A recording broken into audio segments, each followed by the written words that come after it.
你有听过青瓦台诅咒吗？就是韩国总统下台之后没有一个好下场的那个诅咒。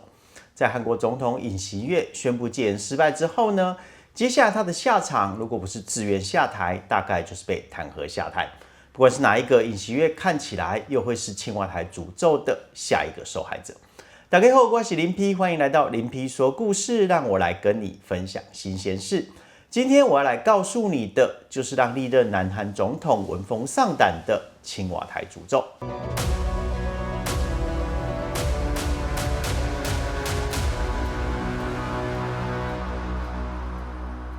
자유헌정질서를지키기위해비상계엄을선포합니다。原来电影《南山的部长》里面军队开进首尔的画面呢，可以在2024年真实的在韩国国会重现。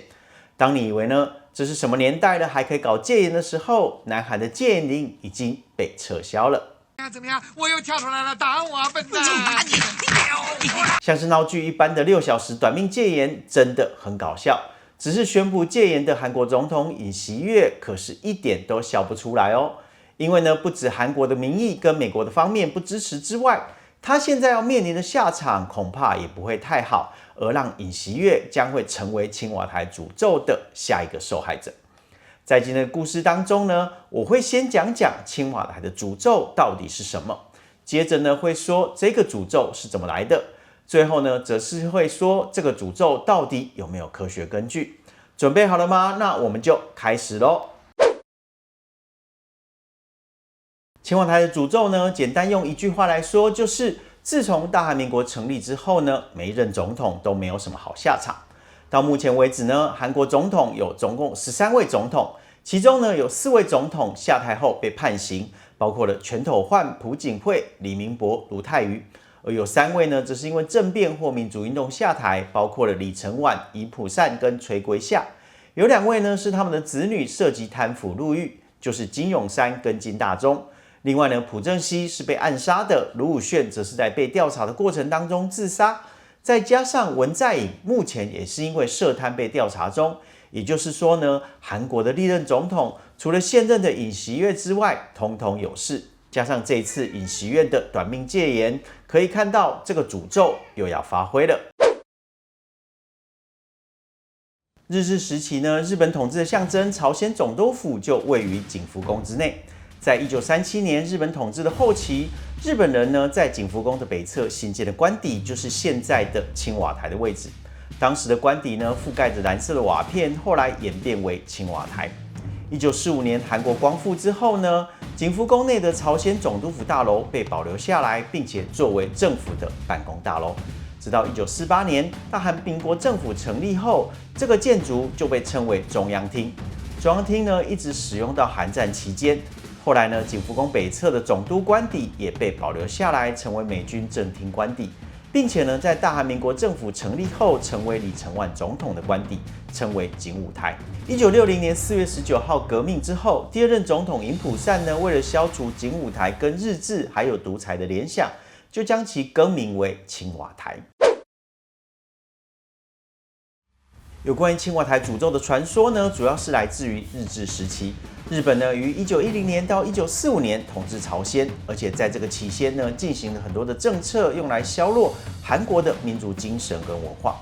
据说呢，为了进一步镇压朝鲜的王气，日本人选择在青瓦台，当时称为景福宫后院的周围，埋下呢用武士刀制成的穿心钉，意图就是要破坏当地的风水。传言中提到呢，日军曾在全国各地，包括青瓦台附近，埋下多达365根的穿心钉，而这些钉子呢，则被认为会影响当地的风水跟运势。这个传说呢，也在电影《破幕》中被呈现了出来。另外呢，还有一个就是风水的问题，这主要有4大问题：第一是龙脉错位，第2是怪石与急坡。第3是明堂狭窄，第4则是青龙祭祖。关于第一点呢，青瓦台的位置被认为呢跟龙脉擦肩而过，而不是坐落在龙脉上面。其次呢，青瓦台背后的北岳山形状非常奇特，被形容为拉力头，违背了风水学中的一些基本原则。再来呢，青瓦台前方的草坪呢，则是被人认为很狭窄而且局促，有人甚至形容呢，它像是一座马桶盖。这样的设计呢，也无法聚集生气，自然也就会影响了总统们的运势。最后呢，青瓦台的左侧有一座高山，使得青龙变得桀骜不驯，形成了一种对总统不利的影响。为了破除这个咒诅呢，自从1985年起，韩国开始进行拔除这些穿心钉的行动。据说呢，已经成功的清除约300根的穿心钉，但仍有不少呢还没被发现或清除。这些行动呢，被视为是对抗诅咒跟改善风水的一部分。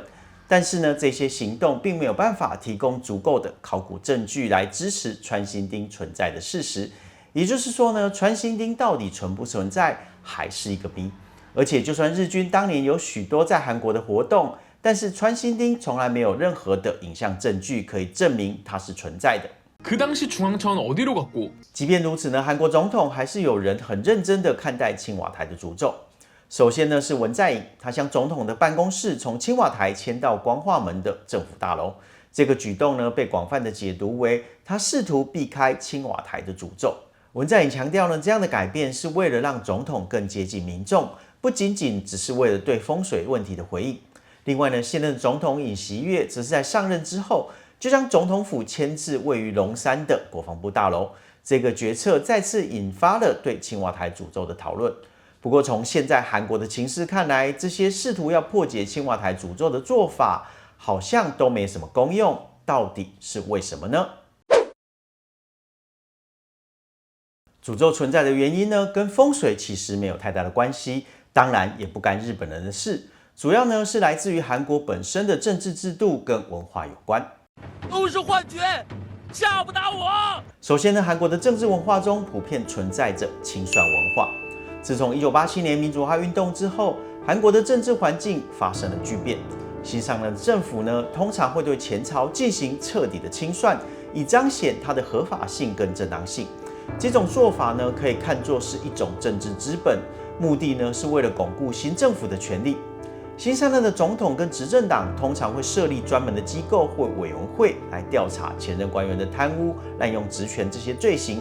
加上检察官呢是由总统任命的，检察机关在政治上往往会受到政府的影响，这导致呢检察机关在不同政权交替的时候，可能被拿来用作打击政治对手的一个工具，进一步加剧了司法跟政治之间的紧张关系。另外呢，韩国的总统制度也是让人加速腐化的原因之一。韩国总统选举呢是由全民直选，任期5年，但是不得连任，跟多数的民主国家是不一样的。一般的民主国家，总统或首相都会因为要考量连任的压力，在施政上多数会顺从民意。但韩国总统无法连任，就会产生能混就混，能捞就捞的心态。能捞就捞，能混就混，大家来拖垮这个政府，好不好？加上总统独揽大权，绝对的权力会带来绝对的腐败，所以往往在任期中呢，会做很多违法的事。下台之后被追究责任就很正常了。今天听完青瓦台的诅咒的这个传说，你有什么想法吗？欢迎留言告诉我。我是林P，如果你喜欢这样的故事，我们还有很多可以分享哦。我们下次再会，要记得点连结哦。